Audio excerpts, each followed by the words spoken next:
러시아의 문호 톨스토이의 작품 가운데 재난의 원인이라는 소설에 이런 이야기가 있습니다. 담을 사이에 두고 사이좋은 두 집이 있었습니다. 아주 사이좋게 지냈습니다. 어느 날 이쪽 집에 닭 한 마리가 담을 넘어서 저쪽 집에 가서 알을 낳았습니다. 그래서 그것을 이쪽 집 아이가 보고 우리 집 닭이 너희 집에 넘어가서 계란을 낳았으니까 그 계란을 가져다 달라고 요구를 했습니다. 그랬더니만 이 집 아이가 집에 들어가 보더니 없다고 했습니다. 있다 없다 막 이렇게 둘이 옥신각신하다가 아이들끼리 싸움이 벌어졌습니다. 어린아이들이 싸움이 커지기 시작해서 아주 심하게 싸웠습니다. 이것을 가만히 보던 두 집의 엄마들이 나와서 아이들을 대신해서 이제 대리전을 하기 시작했습니다. 또 그걸 보던 아버지들이 나와서 아주 심하게 싸우기 시작했습니다. 근데 이 싸움이 너무 커지기 시작하다 보니까 너무 화가 나서 이쪽 집 아버지가 자기 분을 풀 길이 없어서 저쪽 집에 불을 질러 버렸습니다. 그런데 바람이 휙 불어서 이쪽 집도 다 타버렸습니다. 집이 다 타고 나서 저녁이 되었습니다. 두 가족이 전부 다 잿더미에 앉아서 별을 쳐다보면서 하룻밤을 지내면서 이제 반성을 합니다. 그러면서 뭐라고 얘기를 하냐면 도대체 우리가 무엇 때문에 싸웠나라고 그렇게 생각을 하는 것입니다. 여러분, 계란 하나 때문에 싸웠을까요? 작가는 우리에게 얘기합니다. 아니라고 얘기를 합니다. 계란 하나 때문에 싸운 것이 아니라고 얘기를 합니다. 그것은 표면적인 이유일 뿐이고 그들이 정말 싸웠던 이유는 마음속 깊이 들어있는 자존심, 교만, 오만 이런 것들이 이와 같은 엄청난 사고를 만들었다고 작가는 말해주고 있습니다. 우리는 나타나는 결과보다는 근원으로 돌아가서 욕심과 불신과 정욕과 교만을 찾아내어서 뿌리째 뽑아내버려야 합니다. 그렇지 않으면 아주 작은 것으로 인해서 심지가 되어서 전부 다를 불태워버리는 하나의 동기를 제공할지도 모릅니다. 그래서 실패한 원인이 있다면 지나친 욕심 때문이고 우리가 고민이 있다면 쓸데없는 교만 때문에 하는 것입니다. 오늘 우리의 신앙도 한번 점검해 볼 필요가 있습니다. 내 신앙의 실패를 이끈 욕심과 오만과 자존심과 교만 이런 것들이 내 마음과 내 삶을 차지 않게 하기를 여러분과 제가 기도하시기를 간절히 바랍니다. 오늘 그런 면에서 그런 영적 교훈을 한번 생각해 보고자 합니다. 아모스가 활동했던 북방 이스라엘은 엄청난 번영을 구가했던 시기였습니다. 그 이전 선대의 통일왕국 때 잃어버렸던 많은 땅을 거의 다 회복했던 시기가 바로 아모스 시대입니다. 일찍이 모세를 통해서 약속하셨던 이스라엘의 전 영역 곧 하맛 어귀에서부터 아라바 바다까지라고 기록된 전부 다를 회복한 때가 바로 지금의 시기입니다. 그런데 모순적이게도 이스라엘 역사에서 국가의 번영이 신앙적 성숙을 의미하지 않는 것임을 우리는 배우고 있습니다. 물질적 풍요와 번영이 영적 성숙과 번영을 동시에 함께 간다면 좋겠지만 그렇지 않다는 것이 문제가 있다는 것입니다. 국가가 부유해지고 삶이 윤택해짐과 더불어서 똑같이 상승하는 것이 뭐냐면 사치와 도덕적 타락도 극에 달하기 시작했습니다. 당대의 왕들의 사치를 보여주는 구절을 볼 수가 있는데 그들은 겨울궁과 여름궁은 물론이고 상하궁도 있다고 기록을 하고 있습니다. 가난한 자는 돌아보지도 않고 그들만 그런 곳에서 호의호식하고 있다고 말을 하고 있습니다. 그뿐만 아니라 상류층의 타락과 더불어서 빈부의 격차는 더욱 심해졌고 불의와 부정과 착취는 더욱더 심해졌습니다. 주께서 말씀하신다. 이스라엘이 저지른 서너 가지 죄에 대하여 내가 그들을 용서하지 않고 벌을 내리고 말겠다. 그들은 뇌물을 받고 의로운 자를 죄인으로 만들고 신발 한 켤레 값에 가난한 사람들을 팔아버린다. 사람들은 이렇게 더욱더 탐욕스러워졌고 사랑과 공의 그리고 정의는 더 이상 없었습니다. 그런데 더 충격적인 내용이 성경에 기록이 되어 있는데 그들은 힘없는 자들의 머리를 짓밟아 흙 속에 쳐박고 연약한 사람들의 갈 길을 막아버렸다. 그래서 너희는 나의 거룩한 이름을 더럽히고 있다라고 성경에 그렇게 아모스 선지자는 기록을 하고 있습니다. 이렇듯 심각한 부도덕의 극치가 아모스 시대의 시대상을 그대로 반영하고 보여주고 있습니다. 여러분, 이렇게 살아가면 희망이 없습니다. 이렇게 살면 살았으나 산 생명이 아니고 의미 없는 삶이 될 뿐이라는 사실입니다. 곧 그 말은 뭐냐면 짐승보다도 못한 그런 존재가 된다는 사실입니다. 그렇기 때문에 드고아 출신의 목자 아모스는 백성을 향해서 강력하게 이제 하나님을 찾으라, 하나님을 찾아야 한다라고 선포하고 있습니다. 오직 하나님만이 그들에게 생명을 주실 수 있는 분임을 그는 이 시간 선언하고 있다는 사실입니다. 이제 그들의 운명은 과거에 그들의 조상들처럼 광주리의 열매처럼 이곳저곳으로 팔려나갈 그런 처지에 처하게 될 것입니다. 하나님은 그들을 위해서 선지자들을 통해서 깨우치려고 징계도 해보았고요. 선지자와 나실린을 그들 중에 있게 해서 그들에게 각성하도록도 했습니다. 그렇지만 그들은 이러한 하나님의 특별한 배려와 사랑에 대해서 아무런 변화가 없었고 오히려 그들에게 주어진 시간과 기회들을 이용해서 더욱더 악에 탐닉하게 되었다는 사실입니다. 하나님의 기다리심이 그들에게 은혜가 된 게 아니라 하나님의 기다리심을 통하여 더 많은 죄를 범하는 그런 기회로 이용했다는 사실입니다. 여러분, 하나님의 은혜의 긍휼의 시간은 우리들에게 주어진 마지막 회개의 시간이라는 사실을 그들은 잊어버리고 있다는 사실인 거죠. 그래서 아모스는 지금 그의 선포를 통해서 지금 회개하고 살아야 할 것을 강력히 권면하고 있습니다. 그처럼 우리의 삶도 스스로를 돌아볼 줄 아는 삶이 되어야 합니다. 하나님이 오늘 우리를 향한 호소의 음성은 순간순간마다 끊임없이 다가오지만 변화되지는 않았습니다. 아모스 시대와 같은 백성들의 무관심과 죄악이 우리에게도 동일하게 우리의 내면 속에서 벌어지고 있는지도 모릅니다. 그것이 단순히 외형적 모습이 아니라 우리의 내면에서 그렇게 철저히 세상 속에 물들어가고 있는지도 모릅니다. 그렇기 때문에 우리는 매일 매순간 우리의 삶 속에 하나님이 계셔야 하고 하나님과 함께해야 하며 우리가 하나님을 찾고 찾아야 한다는 것을 아모스 선지자를 통하여 우리들에게 기별로 전해주고 있다는 사실입니다. 그 몇 가지를 한번 생각해 보겠습니다. 첫 번째, 아모스 선지자는 이렇게 말합니다. 나를 찾으라고 말합니다. 여호와께서 이스라엘 족속에게 이와 같이 말씀하시기를 너희는 나를 찾으라 그리하면 살리라. 여러분, 나를 찾으라는 말이 나타내는 진짜 뜻이 뭐라고 생각을 하십니까? 한번 저는 이렇게 생각을 해봤습니다. 그것은 어떻게 의롭고 거룩한 생활을 살아서 하나님을 기쁘게 할 것인가 하는 것을 생각하고 탐구하고 연구하고 실천하는 것을 바로 여호와를 찾는 삶이라고 할 수가 있습니다. 호세아의 기별과 이사야의 기별을 한번 보겠습니다. 너희는 묵은 땅을 기경하라. 지금이 곧 여호와를 찾을 때니 마침내 여호와께서 오사 공의를 비처럼 너희에게 내리시리라. 이사야 선지자의 말입니다. 이런 무서운 형벌을 받고서도 이 백성들은 자기들을 치신 주님께로 돌아오지도 않았고 전능하신 만군의 주님을 찾지도 않았다라고 기록을 하며 탄식하고 있다는 사실입니다. 여러분, 여기에서 아모스 선지자, 호세아 선지자, 이사야 선지자가 동일하게 찾는다라고 하는 표현을 계속해서 반복하고 있습니다. 여러분, 본문과 구약 성경에서 여러 번 등장하는 찾는다라는 말을 한번 우리가 원어적으로 한번 생각을 해볼 필요가 있습니다. 찾는다라는 말의 아람어 어근은 몇 가지 뜻이 있는데 우리가 생각하는 것보다 더 깊은 의미를 가지고 있어요. 첫 번째는 갈고 닦는다라는 뜻이 있고요. 두 번째는 계속 읽고 연구한다.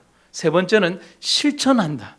네 번째는 찾아내어서 밝히 드러낸다는 그런 의미를 가지고 있는 것입니다.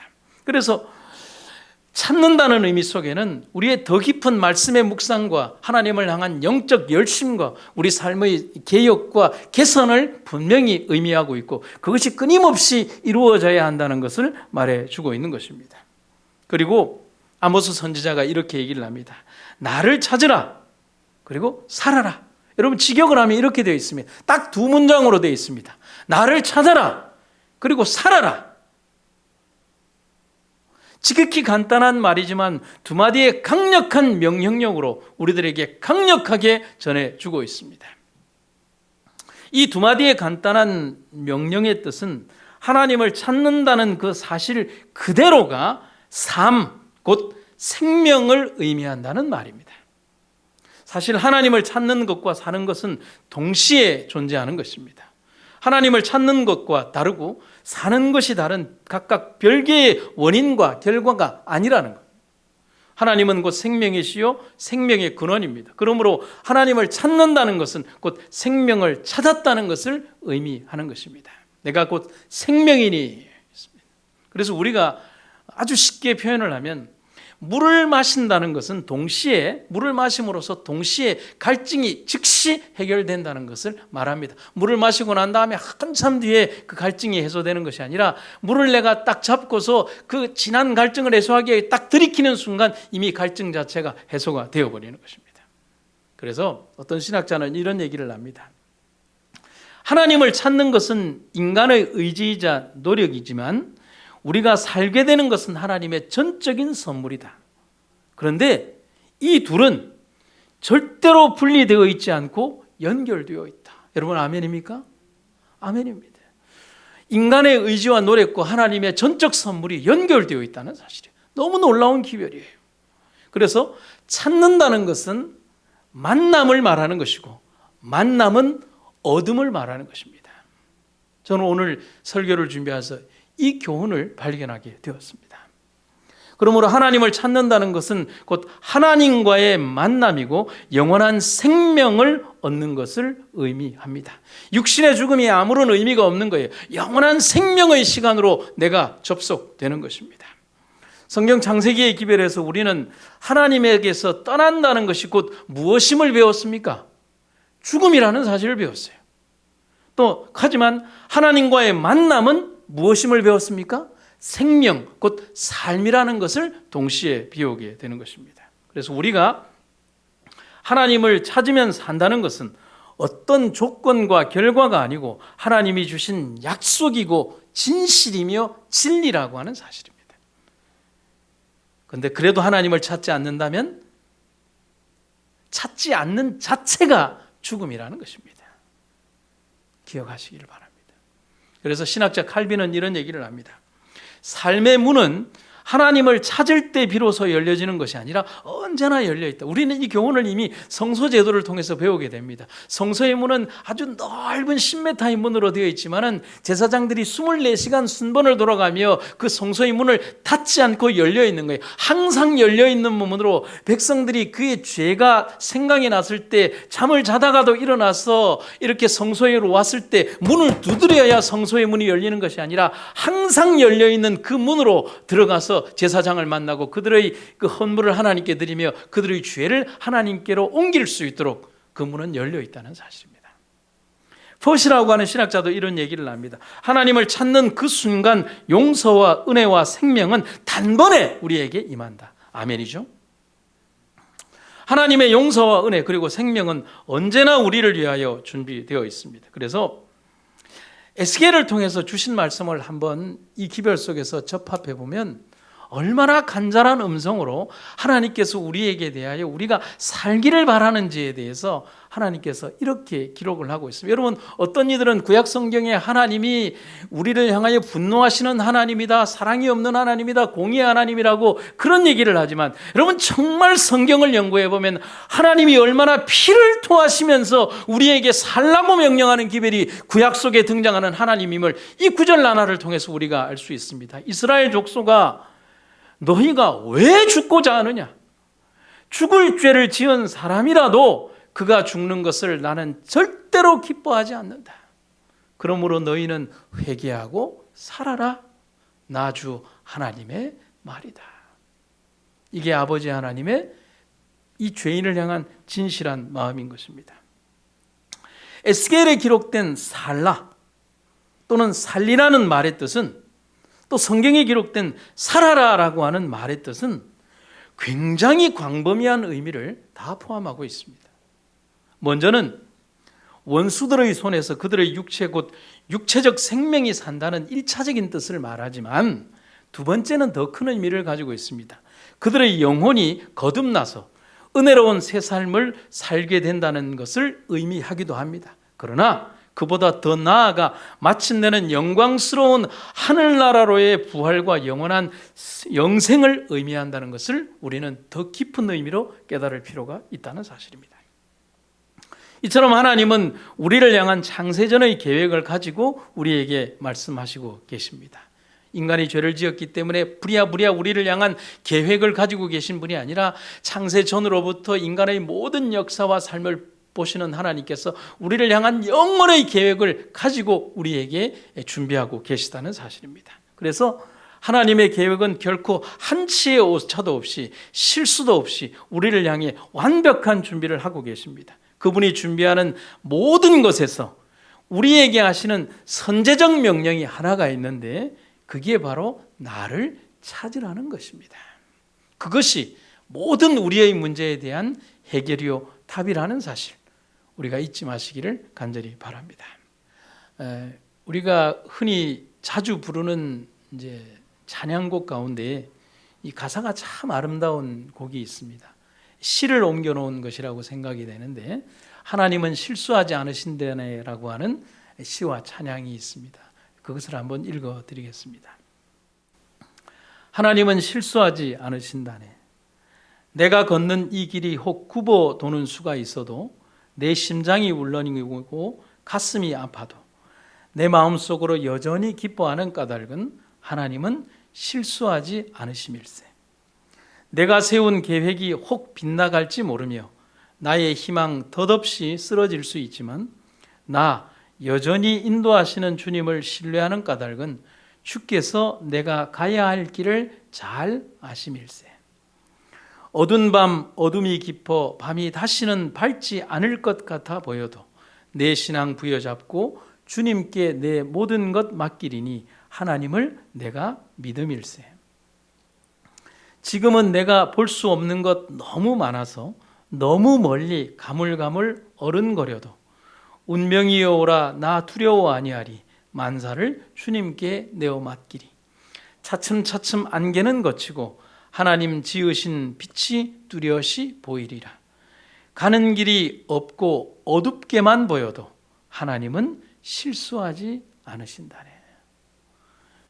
여러분 참 감동스럽죠? 하나님을 당연히 굳게 붙드는 신앙만이 오늘의 나를 살리는 너무나 당연한 길임을 우리가 결코 잊지 마시기를 간절히 바랍니다. 그것 외에는 어떤 방법도 없고 어떤 결과도 기대할 수 없다는 사실인 것입니다. 선지자의 두 번째 간곡한 기별입니다. 베델을 찾지 말며 길갈로 들어가지 말며 브엘세바로도 나아가지 말라. 아모스는 5장 5절에서 이스라엘의 정신을 상징하는 중요한 지명들을 동시에 세 군데나 언급하고 있습니다. 베델과 길갈과 브엘세바입니다. 여러분 이곳을 하나씩 잠깐 보도록 하겠습니다. 베델은 히브리 민족의 정신적 고향이자 족장 야곱 시대 이래로 이스라엘이 하나님을 만나기 위해서 찾아간 곳이 베델이라는 곳입니다. 그런데 선지자는 충격적이게도 이곳을 더 이상 찾지 말라고 선언하고 있습니다. 그것은 이곳 길갈과 더불어 이스라엘 백성의 신앙적 중심이었던 이곳이 우상 숭배의 중심지가 되어버렸기 때문이었습니다. 가장 아름다웠던 곳이 가장 추악한 장소로 변해버린 것입니다. 그래서 호세아 선지자는 베델이라는 말을 쓰지 않고 베델 곧 하나님의 집으로 불렸던 그곳을 벳아웬이라고 불렀는데, 그 뜻이 뭐냐면 우상의 집 혹은 허무의 집이라고 하는 이 벳아웬이라고 하는 말로 이렇게 낮춰서 그 지명을 불렀다는 사실입니다. 베델이 그렇게까지 변해버린 것입니다. 그리고 두 번째 장소인 길갈은 출애굽한 이스라엘 백성이 가나안 땅에 들어선 다음에 첫 수경지였다는 역사적인 의미가 깊은 장소가 길갈입니다.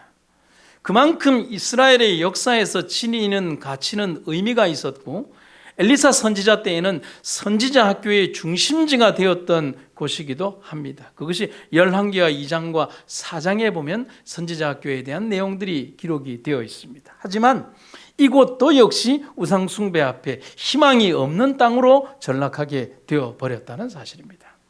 그리고 세 번째 언급된 브엘세바는 유다의 남쪽에 있는 곳이지만 북쪽의 이스라엘 백성들이 국경을 넘어서 자주 찾아왔던 장소가 바로 브엘세바라고 하는 아주 중요한 장소입니다. 브엘세바는 그 뜻이 일곱 우물 혹은 서약의 우물이라는 뜻입니다. 그랬던 이유는 이 이름의 뜻이 아브라함이 맺은 한 언약에서 비롯되었기 때문에 그렇습니다. 이곳에 족장 아브라함이 여호와의 이름을 부르며 제단을 쌓았던 곳이기 때문에 너무나 깊은 영적 교훈이 있는 장소가 브엘세바입니다. 여기에 창세기에 있는 구절을 한번 보면요, 아브라함은 브엘세바에 에셀나무를 심고 거기에서 영원히 살아계시는 주 하나님의 이름을 부르며 예배를 드렸다 했습니다. 그러면 저는 여기에서 이제 에셀나무가 뭔지 한번 찾아봤습니다. 근데 에셀나무라고 이렇게 우리가 찾아보면 타마리스크 나무라고 하는 것인데, 이 사막이라든지 아주 건조한 땅에서 잘 자라고요, 비가 없어도 잘 자라지만 특히 더 이 나무는 희한한 게 소금기가 많은 지역에서도 아주 잘 자라는 나무입니다. 이 말은 뭐냐면 척박할 수 있는 가장 척박한 장소에서 잘 자라는 나무. 아무래도 굳이 아브라함이 이 브엘세바에 에셀나무를 심은 것은 자신의 신앙적 염원이 결코 죽지 않고 하나님의 땅 아래에서 굳건히 결코 사라지지 않고 성장하고 자라기를 바라는 염원이 바로 이 나무를 심은 동기가 아니었나라고 생각을 합니다.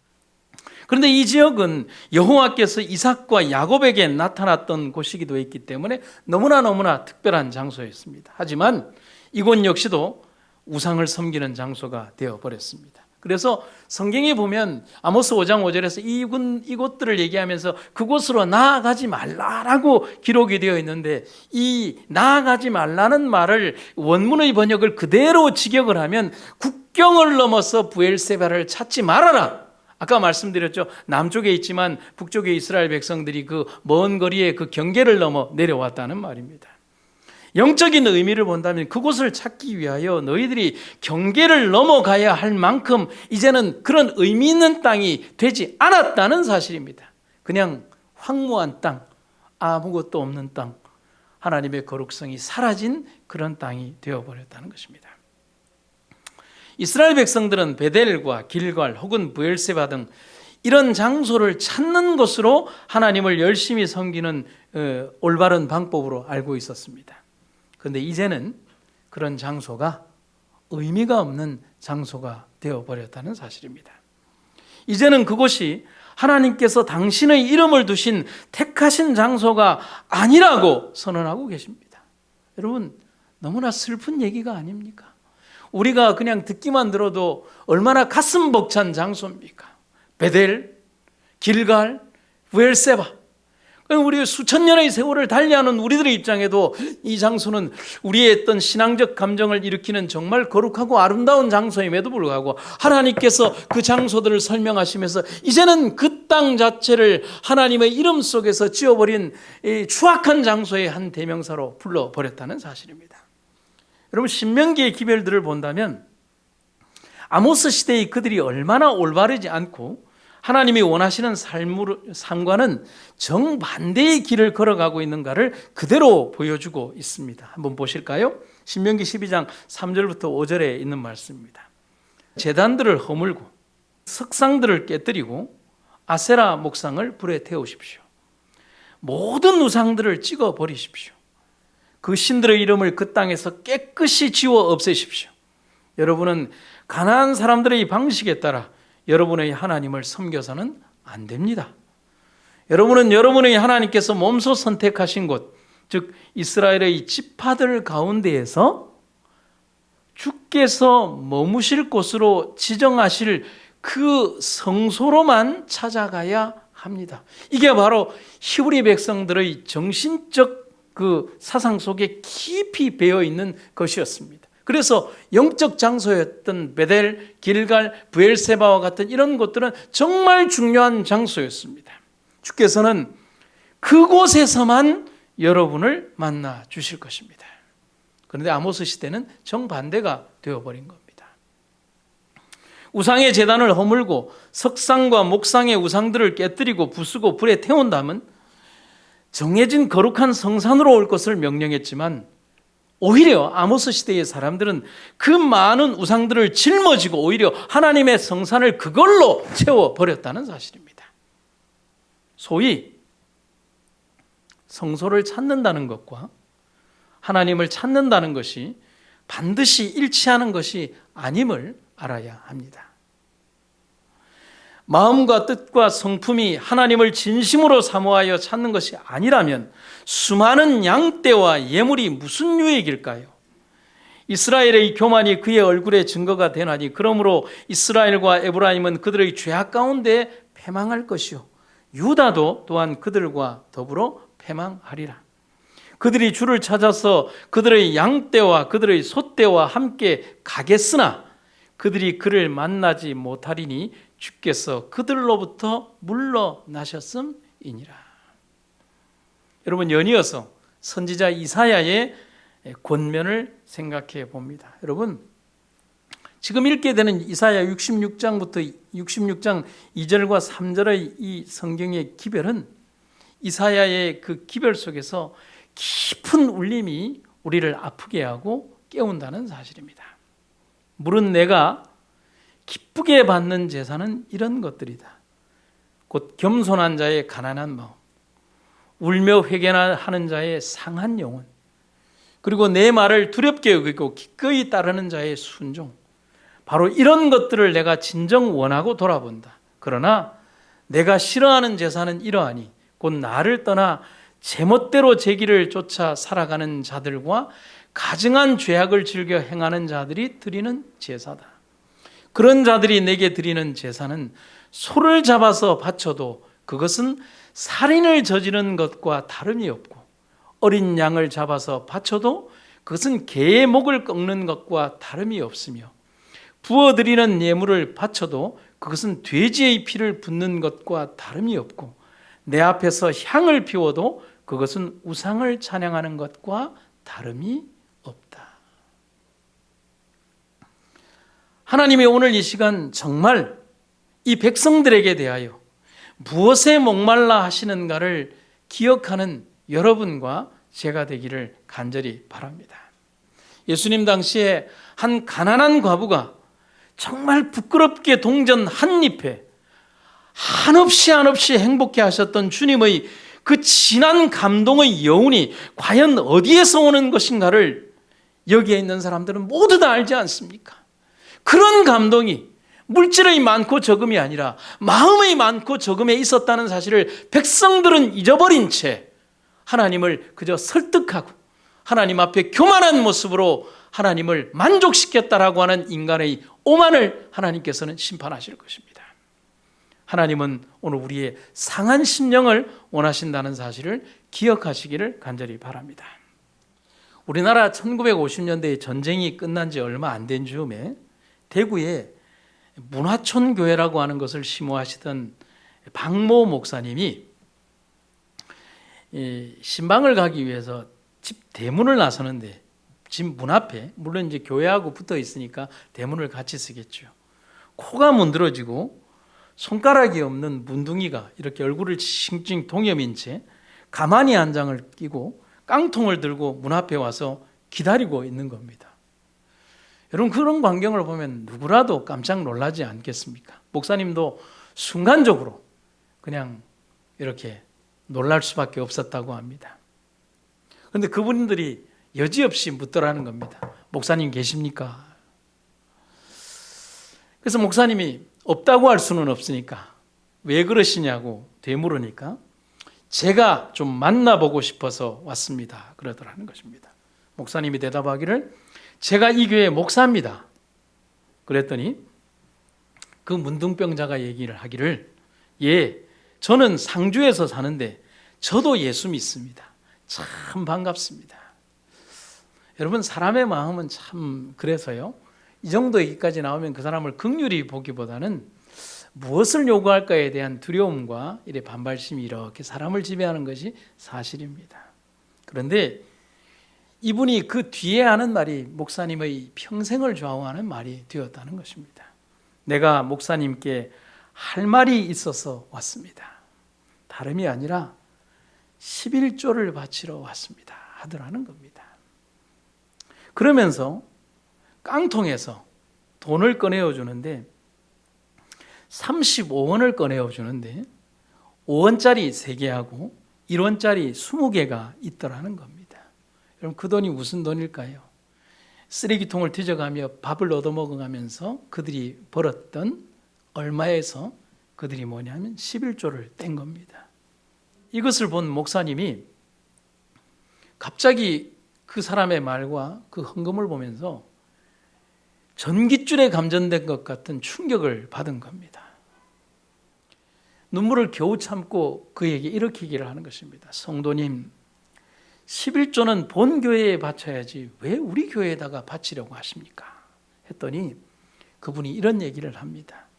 저는 보시다시피 거지에다 문둥병자라. 다른 교회에서는 주의를 지킬 수 있는 형편도 아닙니다. 제가 들어갈 수가 없습니다.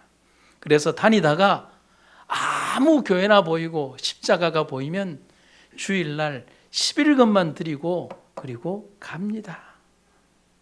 목사님이 그분의 돈을 받으면서 이런 얘기를 했습니다. 성도님, 그러면 11조를 드렸으니 제가 받았습니다. 이제 돌려받으세요. 그러면 제가 주일날 11조를 성도님 이름으로 대신 내겠습니다. 그때 문둥병자가 이런 얘기를 하더라는 것입니다. 아닙니다. 오늘 내가 목사님께 일전 한 푼이라도 얻어가면 그것은 하나님을 향한 저의 정성이 아닙니다 하면서 헌금을 드리고 돌아가더라는 것입니다. 목사님이 돌아선 모습을 볼 때 가만히를 낀 그의 모습이 천사의 얼굴이었다라고 그는 간증을 하고 있습니다. 그리고 그 주일날 본 교회에서 설교를 하고 광고를 하고 또 11조를 내면서 목사님이 특별히 그 11조에 대한 얘기를 성도님들에게 했습니다. 그 대구 문화천 교회 그 11조로 인하여 성도들이 눈물바다가 되고 그동안에 11조를 못 내던 모든 사람들이 그 주일 이후로부터 11조를 내게 되었다는 아름다운 성령의 감동이 그 주간에 있었다는 사실입니다. 이름도 모르고 사람 취급도 못 받는 그들이었지만 하나님에 대한 믿음만은 누구보다도 아름다운 그들의 모습이었습니다. 그들의 믿음과 마음이 70년을 넘어 우리에게 오늘 깊은 울림을 주고 있습니다. 아모스의 기별 3번째입니다. 그리하면 살리라고 말하고 있습니다. 하나님은 다시 한번 명령을 통해서 여호와 하나님을 찾으라고 명령하고 계십니다. 본문 6절에서 말하는 요셉의 집은 북쪽의 10지파를 말하는 겁니다. 요셉의 아들 중 에브라임이 북쪽 이스라엘의 주도권을 가졌기 때문에 이르러 온 말입니다.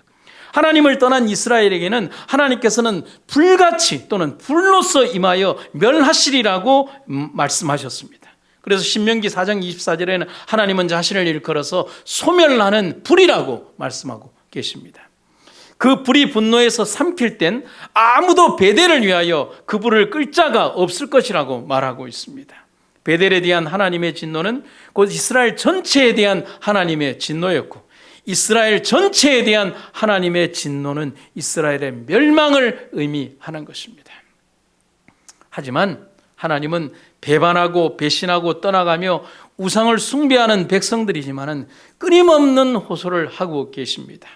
또 사랑의 기별과 메시지를 통해서 스스로 죽음으로 가는 길에서 돌아서 하나님을 찾고 그리고 살라고 명령하고 계십니다. 그것이 아모스의 기별입니다.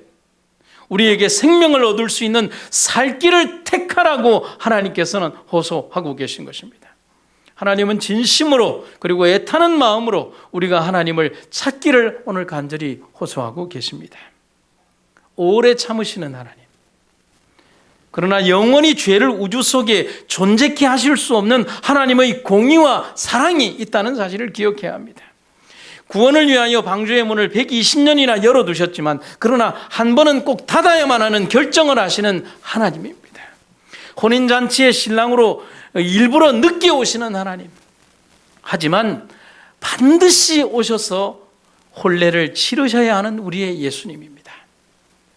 그 이후에는 영원히 닫혀버릴 영원의 도성 문 밖에서 그렇게 서 있을 사람이 되지 않기 위하여 오늘 우리가 하나님을 찾고 또 찾는 그런 사람이 되기를 간절히 바랍니다. 아모스가 오늘 우리에게 말합니다. 너 이스라엘 백성들아, 왜 죄 가운데 죽으려 하느냐 했습니다. 2차 대전이 지난 지 얼마 되지 않고 냉전 시기가 왔습니다. 그 시대에 공산주의 러시아 시대는 공산권의 어떤 이런 공산주의 정신이 절정을 달리고 있던 시기였습니다. 근데 시베리아의 강제 수용소에서 신앙 활동을 하던 많은 신앙인들이 시베리아로 수용이 되었고 거기에 수녀들도 상당히 많이 수용이 되었습니다. 그런데 강제 수용소에서 명령을 하기를 수녀들도 수도복을 벗고 죄수복을 입으라고 명령을 했습니다. 하지만 수녀들이 이에 불복하는 사건이 있었습니다. 수녀들은 하나님을 믿는 것이 죄가 아닌데 왜 우리가 죄수복을 입어야 합니까? 라고 그들이 거부를 한 겁니다. 대단하죠. 그런데 그렇게 거부한 수녀들의 수가 총 60명입니다. 수용소 당국에서 아무리 강제적으로 입히려고 해도 어떻게 할 수가 없는 겁니다. 그래서 어느 날 죄수들을 전부 다 따뜻한 물로 목욕을 시킨 다음에 수녀들이 벗고 들어간 그 수녀복을 전부 다 치워버렸습니다. 그리고 대신 죄수복을 거기에 가져다 놨습니다. 그런데 수녀들이 목욕을 하고 나왔을 때 옷이 없자, 죄수복밖에 없자 60명의 수녀들이 죄수복을 입기를 거부를 했습니다. 여인들에게 있어서는 얼마나 수치스러운 일이겠습니까? 그러자 수용소장은 영하 40도의 수용소 바깥으로 벌거벗은 60명의 수녀들을 내보냈습니다. 너희들이 추우면 입겠지. 그리고 눈밭에다가 죄수복을 이렇게 놔두었습니다. 하지만 수녀들은 겁내지 않고 영하 40도의 눈밭에서 알몸으로 서로가 함께 뭉쳐서 찬미하고 기도하기를 시작했습니다. 그들을 담당했던 여의사가 당신들 정말 자살할 작정이냐라고 물었지만 수녀들은 대답도 하지 않고 기도와 찬양만 계속했습니다. 수용소 소장은 수녀들이 전혀 그것에 반응을 하지 않자 이 젊은 건장한 간수들을 시켜서 강제로 옷을 입히는 방법을 생각해 봤지만 수용소 이 간부들이 반대를 했습니다. 왜 반대를 했냐면 수녀들의 용감한 모습을 보면서 오히려 그들이 감동받을 것이기 때문에 그렇게 하면 안 된다라고 했습니다. 그 말이 맞았습니다. 하지만 그래도 영하 40도의 시베리아 벌판 수용소 안에서 그것도 벌거벗은 수녀들의 몸은 잠시 후 파랗게 얼기 시작했습니다. 그래도 오랜 시간이 지났지만 전혀 굴복하지 않자 수용소장이 이렇게 얘기를 했습니다. 이 수녀들과 싸우느니 차라리 낫지와 싸우는 것이 더 마음 편하겠다. 그러면서 수녀들을 감방으로 돌려보냈습니다. 수녀들이 소장 앞을 지나가면서 수녀들은 고개를 숙이고 동일하게 60명이 이렇게 얘기를 했습니다. 하나님께서 당신을 용서하시기를. 그리고 그들은 눈 위를 걸어 감방으로 들어가면서 오래된 천주교의 그레고리안 찬트라고 하는 조용한 멜로디로 노래를 불렀는데 그 노래가 하늘에 계신 우리 아버지라는 노래를 눈밭에 있을 때보다 계속 불렀다는 것입니다. 감방 안에 들어가서야 겨우 수녀들은 다른 죄수들이 주는 누더기촌을 걸쳤을 뿐입니다. 그런데 여러분 수녀들이 알몸으로 영하 40도의 추위에서 떤 시간이 6시간이었습니다. 단 1분도 있을 수 없는 그 환경에서. 그런데 더 놀라운 사실은 그렇게 긴 시간을 그들은 벌거벗은 몸으로 있었지만 얼어서 죽거나 동상에 걸리거나 심지어 감기에 걸린 사람도 한 사람이 없었다는 사실입니다. 결국 의학적으로 도저히 설명이 되지 않는 이 사실에 그 여인들을 위하여 눈벌판으로 쫓아가며 그들에게 제발 돌아오라고 얘기를 했던 러시아의 담당 여의사가, 시베리아의 그 여의사가 그들의 감동적인 사실을 보며 신앙을 받아들이게 됩니다. 그런데 수용소의 다른 의사가 그 여의사에게 물었습니다. 이렇게 의학적 견지에서 이 사람들이 한 사람도 병들지 않고 동사하지 않았다는 사실을 어떻게 생각하고 이해하십니까? 그때 하나님을 받아들인 이 여의사가 이렇게 간증을 합니다. 그들이 눈밭에서 불렀던 하늘에 계신 우리 아버지라는 노래를 부름으로써 모두 다 설명이 됐지요. 그들이 부르고 찾았던 이름, 그 이름의 주인께서 그렇게 하신 것입니다. 자연의 법칙을 거스르게 하시고 60명 사람들의 몸을 지켜주시며 천사의 날개로 겹겹이 에워싸시면서 그들을 덮으시며 내의 이름을 부르는 그 여종들을 하나님의 거룩한 천사의 날개로 지켜 보호하신 것입니다. 오늘 우리에게 질문을 합니다. 살고 싶으십니까? 살고 싶으십니까? 겨우 70년, 80년 유한한 인생이 아닌 영원한 삶을 살고 싶으십니까? 그렇다면 부르십시오. 하나님을 부르십시오. 하나님을 찾으십시오. 그렇게 찾고 부른다면 영원한 시간의 주인이신 우리 하나님이 시간의 멈춤이라는 사망을 물러가게 하시고 생명 곧 영원의 시간, 멈추지 않는 시간 속에 우리를 두게 하실 것입니다. 내가 너의 곁으로 지나갈 때에 네가 피투성이가 되어 발짓하는 것을 보고 너에게 이르기를 너는 피투성이라도 살아있으라. 다시 이르기를 너는 피투성이라도 살아있으라 하고, 오늘 우리의 주님께서 살라고 명령하십니다. 우리는 삶의 생명을 영원으로 이끌기 위하여 우리는 하나님을 부릅니다. 주님 당신을 찾습니다. 말씀을 마치겠습니다. 하나님 아버지, 우리의 눈을 열어 하나님을 바라보기를 원합니다. 우리의 삶이 주님을 바라볼 때 우리는 진정으로 우리를 둘러싼 모든 어둠으로부터 자유하게 될 것이며 우리의 두려움으로부터 극복하여 하나님을 통하여 이기게 될 것입니다. 삶의 모든 고통과 어려움을 극복하게 하시며 모든 삶의 어려운 것들을 이기고 승리케 하여 주시옵소서. 오늘 우리의 삶이 온전히 하나님을 찾으며 또 하나님을 찾는 삶을 통하여 영원한 생명으로의 길에 들어가게 하여 주시옵소서. 특별히 이 교회와 이 기관을 지켜 보호하여 주시며 범람하는 전염병과 모든 어려움으로부터 이 기관을 보호하여 주시옵소서. 성도들 각자의 삶 속에 살아가면서 하나님의 크신 은혜가 각 가정마다 천사의 동행이 있게 하여 주시옵소서. 하늘의 고귀하고 아름다우신 은혜가 이 나라와 이 민족을 이끌어 주시기를 간절히 구하며 예수님 이름으로 기도드립니다.